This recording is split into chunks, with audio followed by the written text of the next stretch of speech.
Now, my next guests are working to bring African art into the spotlight. A new exhibition which opens today is hoping to help contemporary African artists create work for a global audience. Well, I'm joined by the curator of that exhibition, Victoria Rogers, and one of the artists, Enam Gbewonyo. Thanks so much, both of you, for coming on. Enam, we're going to see some of your fantastic work in a minute and talk to you, but I'm going to come first to you, Victoria. Why is it so important, do you think, to bring this African work to a global audience?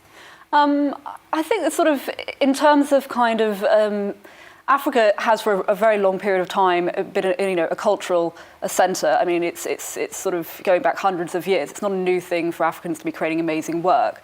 But in recent years, with sort of economies improving in Africa, the level of work of contemporary art that's coming out of Africa is particularly strong. So exhibitions like this open up that art to collectors that might not have access because they don't go to Africa for reasons such as that. And it just gives an international platform to African artists. As you say, for a long time, people have admired so-called tribal, primitive African art. Do you think there's a danger that that's what Africa is known for in its art? And how do we move away from that? I think this is an absolute danger, and I think that that's quite a common misconception of African art. And that's why exhibitions like this, why exhibitions held by sort of large institutions such as the Tate are so important in changing people's perception of the work.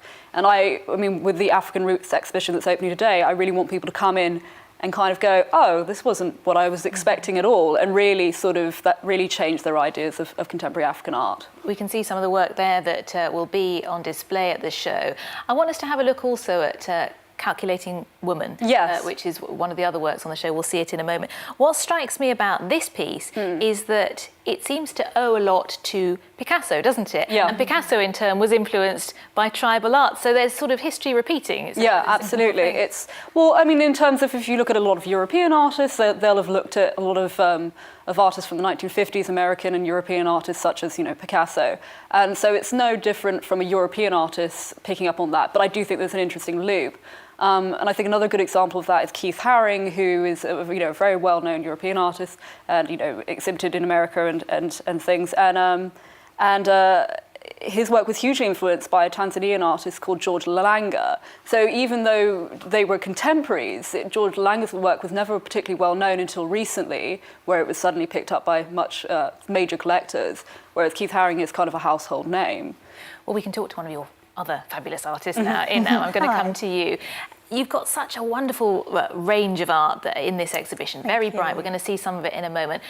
You come from the UK originally, you were born here, but also you've lived in Ghana and your parentage is Ghanaian. How does that influence your work, do you think?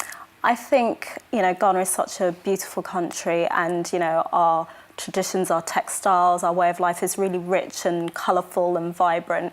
And I think that's kind of really inherent in my work. A lot of the colours I use are quite rich and colourful and just kind of shout to my ancestry and my cultural heritage.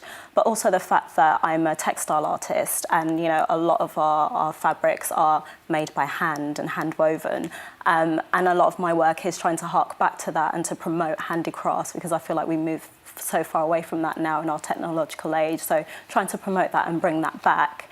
And I feel like, growing up both here and in Ghana, I'm able to kind of bring those two things together and combine it to create something that's very different, like you say, from your kind of conventional, the kind of primitive style of art to something that's very contemporary and, fits in with the mainstream. I'm interested in your textile background, because textiles are so huge in Ghana, aren't they? I lived there for a while and you just got all these fabulous kente cloths. Is that an influence? Definitely. So it's a lovely story. My mum took me to a little village back in Ghana. I'm part of a small tribe called the Epa tribe, and our cloth is quite similar to kente, and it's called kata, so similar wording, and it's basically woven the same way but in smaller strips and then stitched together.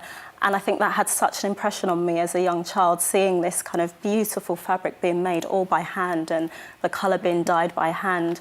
And it kind of led me through to me becoming a textile artist and working in fashion and just having that real synergy with it.